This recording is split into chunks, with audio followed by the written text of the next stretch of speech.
we just saw Where to Invade Next, the new Michael Moore documentary, and I loved it.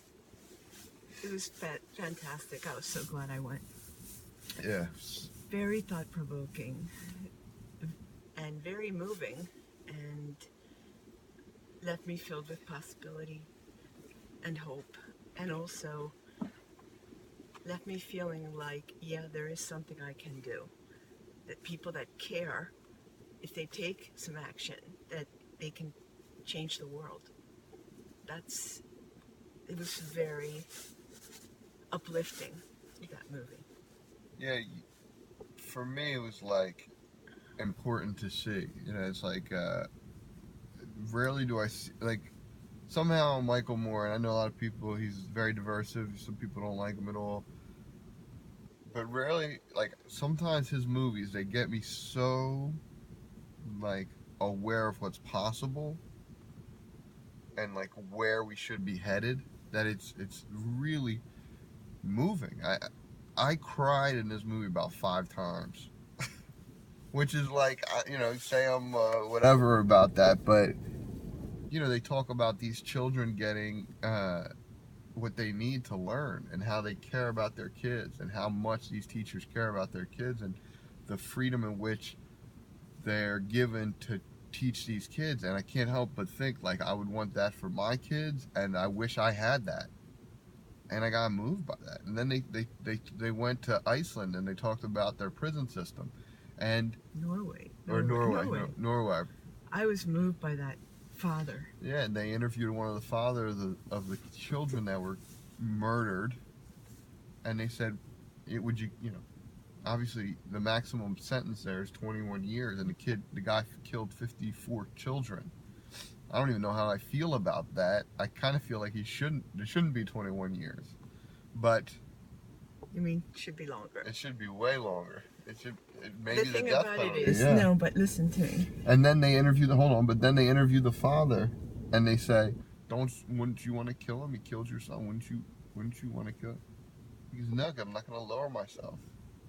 It was so moving. It was so like human decency and love and compassion and like the real true beauty of mankind, the possibility of what's possible for us.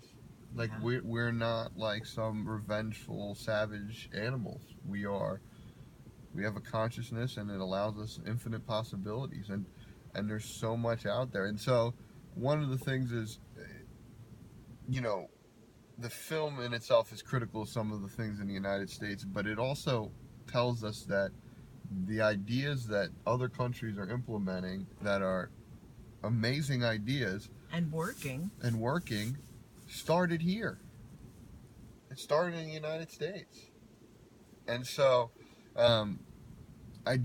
just so important. I'm gonna tell all my people who I care about to go see this movie because I loved it. I want to hear what they have to say about it, and I'm gonna try to convince the people in my life that don't like Michael Moore to give this film a chance. I really loved it. So to rate it, I mean, look, narratively speaking, it wasn't really a cohesive, like flowing thing. Then it might not have been put together the best of any documentary I've ever seen.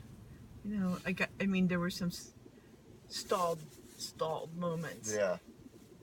Because we're so used to everything like, but in a way, it was real. Yeah. Because, like when he asked that last woman in Iceland 2 minutes to say what she would like to say to the people in the United States, and you saw her taking in the question, pausing, really thinking about it, and then speaking purposefully. And it was so powerful and real and true. And I really recommend it. Yeah. I would give it, I don't know, 4 stars out of 5. Well, I'm gonna give it like a 95 out of 100, and I don't know how you rate it. So you rate It's it out like of 100. Is what usually okay. your show. What would you say out of 100? I would give it 90 out of 100. I'm very conservative in my Yeah, yeah. I and the only reason that I wouldn't Give it higher is because you didn't believe everything. I did not believe everything because there was a fact there that was listed that I happen to know is not true. And so it put a little damper on it. Like a couple things, like I get 5 weeks a year.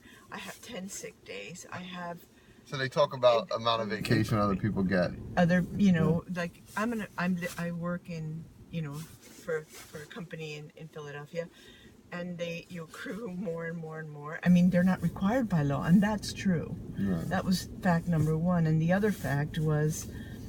So she felt like he wasn't representing everyone in the United States when he said that they don't get like a lot of vacation time. And then the other.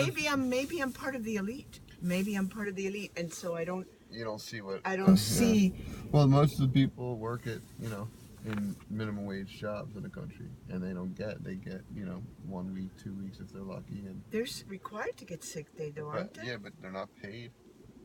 Not paid sick days? Not necessarily. So anyway, I don't know the law, but so that's just going on, okay? But so just to say that, and then Cuba, and then the Cuba thing, because even though they mentioned Cuba's healthcare system is better than ours, like they give free education to everyone. but it doesn't work that way. There is a catch, because you get an education, but then during the time that you're going to university, you have to work out in the cane fields. So you are paying for it in a different way. Right. And you don't have the freedom to leave the country and use your education. They make it impossible to leave the country unless you use underhanded ways and lots of money, which most people don't. They make only $12 a month. So to me, it's giving validity to a country that purports to give free education, but really there's a price. And so that I had a quarrel with that. So that's why I can't give it a higher than 90.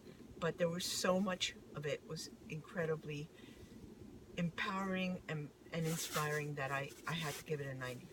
All right, so watch my videos, share my videos, go see this movie. Love you.